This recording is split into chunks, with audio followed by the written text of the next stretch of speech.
Next problem बघा काय दिलंय. Glycerine of density 1.25 in 10³ kg per meter cube is flowing in a conical pendulum of horizontal shape pipe. Cross section area of pipe at both the end in CGS 10 centimeter and 5 centimeter respectively. A pressure difference at both the end also given. SI मध्ये Newton per meter square. And rate of flow of liquid in the pipe विचारलंय. Okay. पाईपचे दोन section आहेत.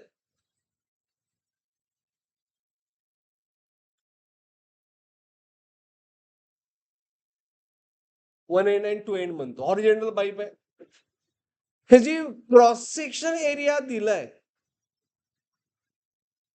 A1 as 10 centimetre square म्हणजे 10 into 10⁻⁻4 metre square.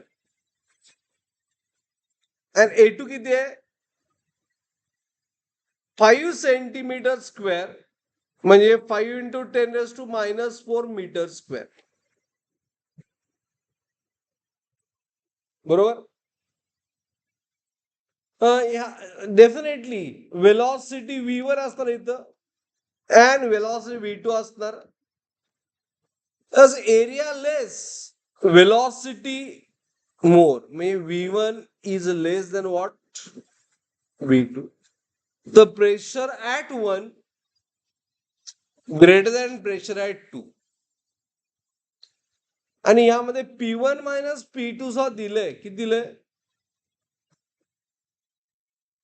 It is SI दिलंय 3 Newton per meter square. But find काय करायचंय?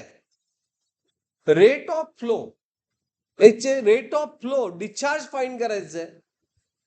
मग volume of the volume flux find करायचंय. dV/dt फाइंड करायचंय. मग या dV/dt चा फॉर्म्युला काय असतोय? आयदर A1 V1 और A2 V2. ह्या दोन्ही पैकी एक फाइंड करा पाहिजे. बस दोन्ही सो अननोन आहे V1 V2. दोन अननोन मध्ये टू टाइम इक्वेशन यूज करायला पाहिजे. मग पहिल्यांदा आपण कंटिन्युटी इक्वेशन यूज करूया. A1 V1 is equal to A2 V2. म्हणजे A1 किती आहे 10. आता आपण सेंटीमीटर कॅन्सल होणार म्हणून आहे तसं घेतलं. V1 is equal to A2 5 V2. as V2 किती आलं? A2 is 5. as V2 आलं 10/2 म्हणजे 5 म्हणजे 2V1. एक रिलेशन आपल्याला मिळालं जे इम्पॉर्टंट आहे. ओके. आता बर्नॉल्स इक्वेशन यूज करूया. बर्नॉल्स equation P1 minus P2 is half rho.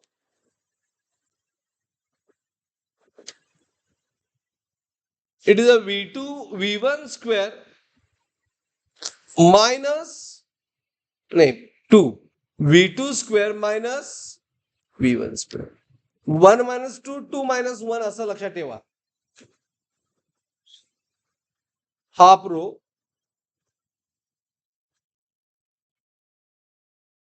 V2 किती आहे twice V1 square minus V1 square as twice V1 square म्हणजे किती आलं 4 minus 1. so it is half rho 3V1 square. आपला V1 फाइंड करायचं आहे. आता व्हॅल्यू पुट करा. इथं आपण V1 चा फॉर्म्युला डेव्हलप केल्यासारखं झालं. सो V1 चा फॉर्म्युला काय येईल V1 स्क्वेअरचा फॉर्म्युला येईल पहिल्यांदा 2P1 minus P2 2P1 minus P2 divide by 3 rho. आता व्हॅल्यू पुट करा 2. P1 मायनस P2 किती दिले? It is a 3.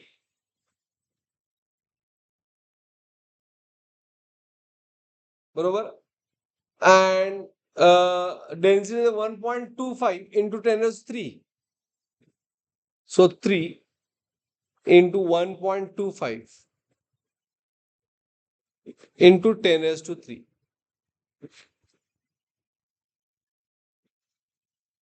Clear? This 3 get cancel. त्यामुळे V1 square किती आलं? Is 2 into 10 raised to minus 3 divided by 1.25. आपण आता स्क्वेअर रूट करायचं आहे, स्क्वेअर रूट फाइंड करायचं आहे. म्हणून पॉवर मी काय करतो? इवन करतो. म्हणजे हे मी 20 केलं, एक 0 ऍड केला, इथं एक 0 कमी करायचा. 20 मायनस 1 ऍड केला, -4 झालं. मी -2 किंवा -4 करायला पाहिजे होतं. सो 1.25 डिवाइड बाय 20 कॅल्क्युलेशन करा. 20 divide by 1.25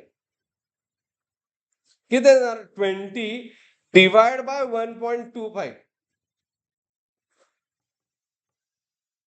as it comes 16 into 10 raised to -4.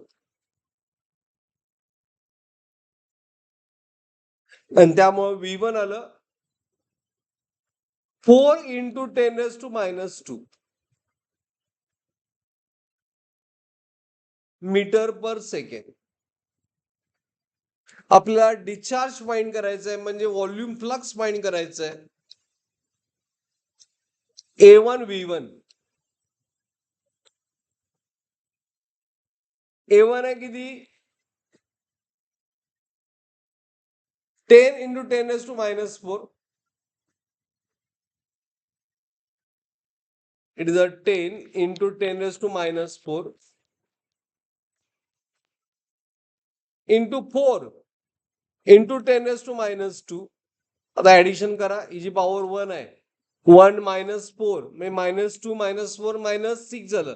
त्यातनं 1 गेलं म्हणजे 4 into 10 raised to -5 metre cube volume flux by second. That's nothing but which option? That's option A. Option A मिळालं 4 into 10 raised to -5 metre per second. Is it clear? Okay, yeah.